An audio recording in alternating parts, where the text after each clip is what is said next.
I'm back! So yan, nakikita nyo na, natatanaw nyo ng bungad ng ating minimithing view for today's video. Ayan, iniikot-ikot ko pang aking camera para makita yung katotohanan. At yan, daming tao nagpapapicture. Oo, kaya yan. Kailangan namin mag-ingat sa pagbaba. Yes, ayan na, ayan. Aura pa tayo dyan, oh. Tingnan mo nga naman. Siguro mga ano na yan, mga 9 o'clock na yan ng umaga. At ganyan kaganda. Yung babungaran mo, ang ganda-ganda. Parang nandun yung calmness. Andun yung something na parang mafe-feel mo in a live or actual na nandyan ka. Mafe-feel mo yung parang napaka-hinahon ng kapaligiran. Napaka-hinahon ng makikita mong tanawin. Kaya parang madadala yung iyong emotional state na parang makakalma ka talaga siya. And then yung, of course, ito ay parang religious or historically religious. So parang yung soul and spirit mo ay madadala din ng nakikita mo. Diba? Kaya naiisip ko talaga na isa ako sa mga maswerteng nilalang sa mundong ibabaw sapagkat nararanasan ko yung mga feelings na ganon.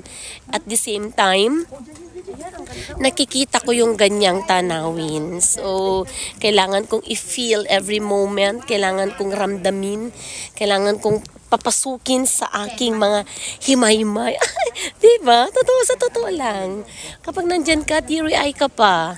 Totoo. Kasi magiging iba yung level ng emotion mo eh. Parang marirealize mo na, oh my God, places like this do exist. Mga ganong tipo ng iyong kaisipan at that moment. Kagaya ko na first timer na makita yung mga ganito.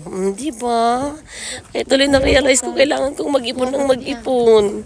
Para may panglagkwatsa ako sa totoo lang. Yes, so yun. Pababa na rin tayo. Hinay-hinay ang aming pagbaba sa place na yan kasi mahagdan, medyo matirik. Tsaka may mga nakakasalubong din tayong mga tao.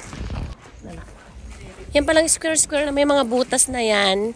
Yan pala yung parang, ewan ko, may kalaban noon, mga laban-laban. Yan sila nagtatago. Diyan nila sinisilip yung mga kaaway nila kung paparating na. And yun din yung labasan at pasukan ng tubig kapag high tide noong early years. So, tingnan mo, hindi ko pinatawad. At na ng kartehan. Hindi ko ito pinatawad. Basta makita kong kaya kong umaura, i-aura na yan. Diba? Huwag nang magpatumpik-tumpik pa. Huwag nang mag-iinarte-inarte pa. Ganyan lang yan. Lahat ng pwede mong i-aura pa. Ganun. Oo, mas ma-enjoy mo siya sa marami. Yan sa may aisles niya yan. Maglalakad-lakad na kami kasi pababa na kami that time. Ayan. Parang iikutin mo, iniikot-ikot mo yung lugar. Yan, o diba? Ang ganda talaga. Promise.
This is my mom. Mommy, say hi.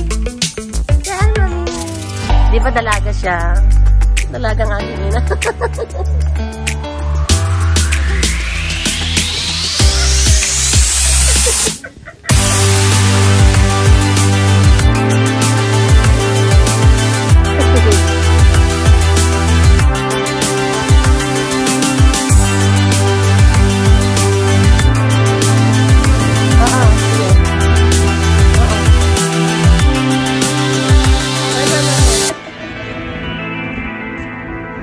Ay, dito ang ganda.